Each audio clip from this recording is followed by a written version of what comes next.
Welcome to the Deep Dive. We take your source materials, dig in, and give you the shortcut to, well, getting informed. Exactly. Today, we're jumping into something really compelling. It's a deep dive into this rich source document that really lays bare how much our past experiences shape us. Yeah, sometimes in the most painful ways, shaping our future in directions you just wouldn't expect. Right. So our mission here is to pull out the really profound insights from the intricate lives detailed in this source. We'll look at their struggles, grief, identity, that constant search for connection. And what's really striking, I think, is how these key moments, sometimes things that seem small, can just ripple outwards. Yeah, across a whole lifetime. Exactly. Yeah. Leading to these pretty astonishing transformations, we're going to try and uncover some nuggets of wisdom, really, about resilience, healing, love in all its forms, all woven through this narrative that treats these character experiences almost like, well, like factual events. They feel very real. Okay, let's dive right in that. First up is a central figure, a young woman named Honeymoon. Honeymoon, right. And you have to picture this setting. It's like a faded dream clinging on. That's Honey's world. Her whole life is tied to the Silver Lake amusement park in South Carolina. Which has definitely seen better days. Oh, yeah. The source mentions its big wooden coaster, Black Thunder. It's been closed for decades. Since '78, after a wheel assembly snapped off. Luckily, no one was hurt, but still. Scary stuff. And the paddle wheeler sank, the lake's polluted. It paints a pretty bleak picture, doesn't it? Decline, forgotten dreams. It really does. But against all that decay, Honey has this almost fierce, single-minded drive to save the place. She's not just hoping. No, not at all. She's actively strategizing. The source shows her doing this kind of mental sales presentation to the deceased Mr. Disney. Right, and then trying to get the actual current Disney business to buy the park. It's an amazing level of dedication, really. And her personality. Well, that's something else. It's a huge contrast to her name, Honey. She's direct, she's witty, sometimes, kind of vulgar in her chats with her Aunt Sophie. And this is key. She sees herself as decidedly not pretty. That self-perception becomes really important later. It really does. And that raw determination, it pushes her towards this totally unconventional plan to get money for renovations, basically coercing her cousin Chantal into entering a beauty pageant. Wow. Okay. The goal, win an audition for the Dash Coogan show to get the prize money for the park. So this sets them off on a journey. Yeah. Honey, Chantal, and even this hitchhiker they pick up, Gordon DeLuise, they all head to Los Angeles. And you'd think, coming from small-town Charleston, L.A., would just completely overwhelm her. And it does. Initially, the source describes her reaction as, like, pure terror. The noise, the crowds, totally alien. But then comes the twist. Yeah, the big twist. Despite her seeing herself as having a suckerfish mouth and a little boy's face, her words, she's the one who gets cast as Janie, Dash Coogan's 13-year-old daughter on the show. Because, as they tell her, she can easily pass for 13, much to her own surprise, her own self-deprecation. Wow. It really shows how our own view of ourselves can be so off from how others see us. Absolutely. So now we move into the world of the show itself. The Dash Coogan show. And the star, Dash Coogan. Right, ex-rodeo guy. Carries his own heavy baggage. 6 years sober, but it's a constant struggle. Strained relationship with his kids, Josh and Meredith, from a previous marriage. And the source describes him as a womanizer. But also shy around women. It's one of those contradictions that makes the character feel real, Definitely. And then there's Eric Dillon, Honey's co-star. Plays Blake Chadwick on the show. He was Jared Fairhaven on the soap opera Destiny, a former heartthrob. There's more going on there. Oh, yeah, a lot more. He's grappling with this really deep personal trauma. A car crash. Exactly. When he was 15, driving a Porsche he wasn't supposed to be driving, his younger half-brother, Jason, died in the crash. What? And that single event just sent him spiraling, self-destructive behavior, and it led him to create this sort of rule for himself. The rule? Yeah, about not getting involved with innocence. It seems to stem from this deep guilt, this fear of causing more harm. Okay, so on set, Honey's the newcomer. How's she doing?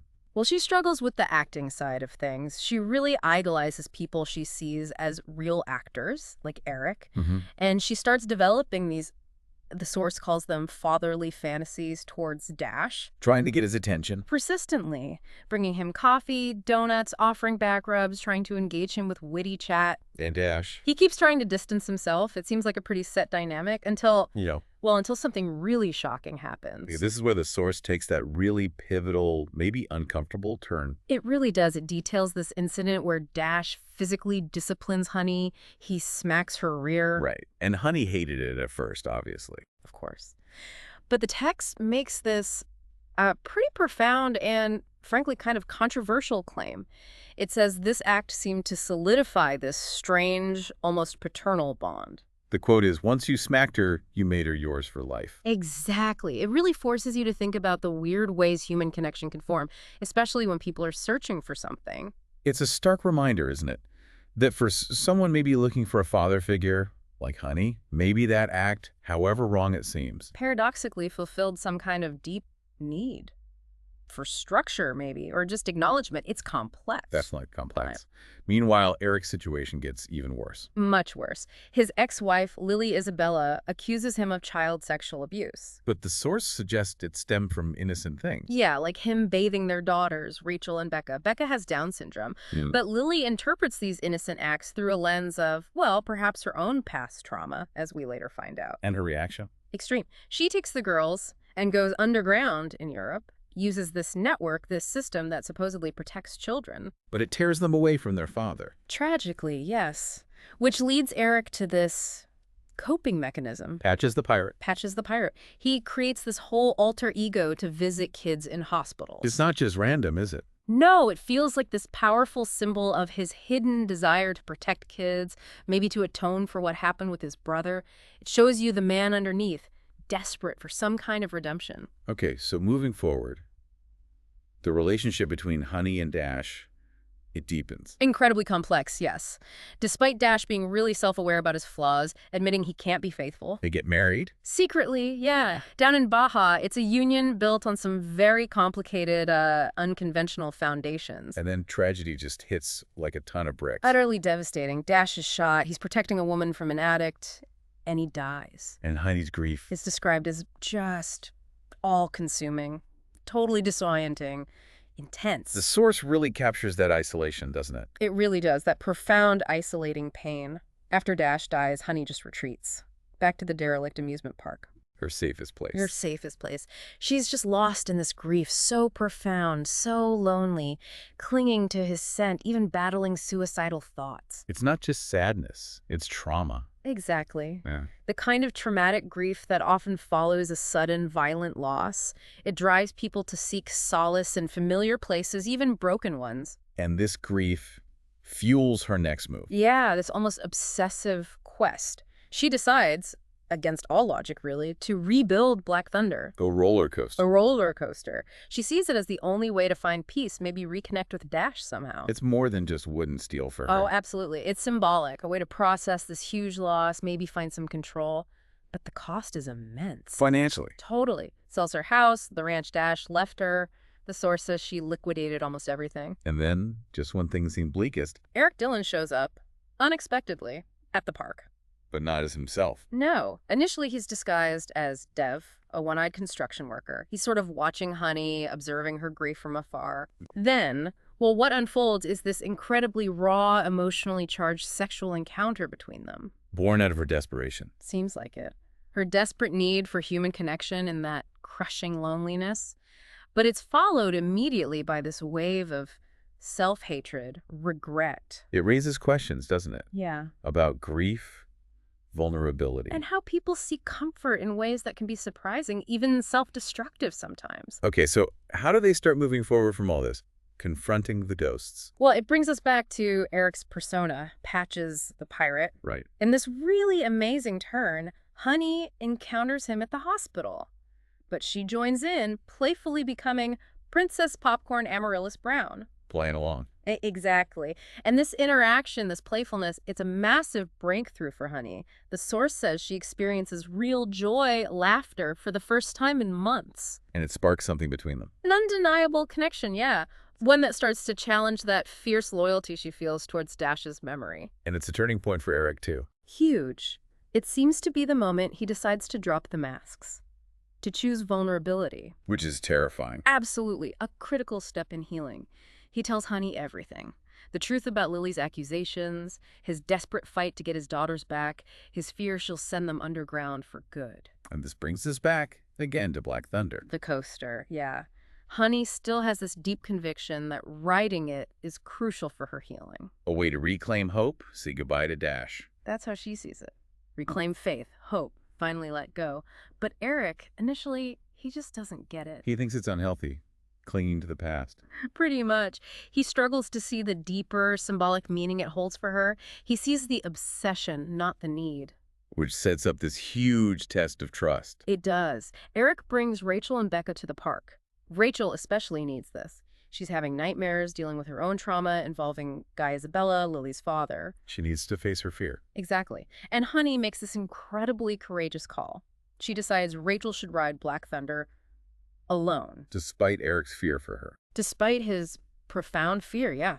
His deep love for his daughter. But Honey understands, somehow, that Rachel needs to do this herself. And the ride, what happens? It's transformative for all three of them. Rachel finishes the ride and yells again. Wow. It's this moment of pure release from fear. Honey witnesses it and finds this deep peace, this clarity about her feelings for Eric. And Eric. He sees his daughter's courage, Honey's wisdom, and he gets this whole new understanding of connection, of courage, and the unexpected ways healing can happen. So the final stretch of the narrative, yeah, things start to resolve. Yeah, we see a new beginning kind of forged through all that fire. Eric's custody battle, that agony, it gets resolved. Wow. Guy Isabella's past abuse of Lily, his own daughter, comes to light.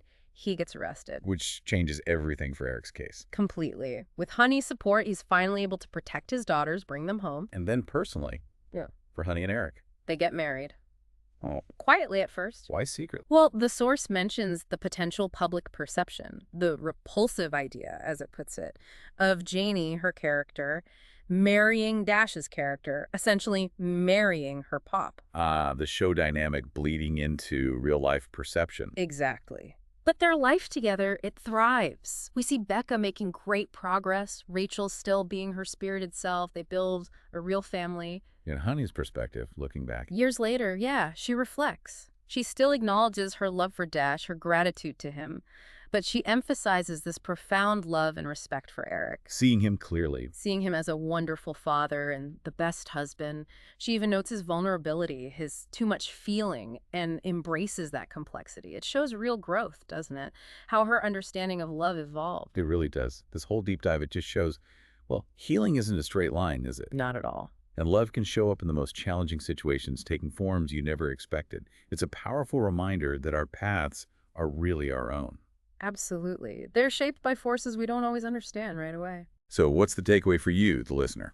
Well, maybe consider how deeply our own personal traumas and that fundamental human need for connection, how deeply they can shape our journeys. And maybe think about how sometimes embracing those paths that seem irrational, like Honey needing to ride that specific roller coaster, how that can actually be the key. The key to what? The key to unlocking freedom, finding hope again, and stepping into a completely new future.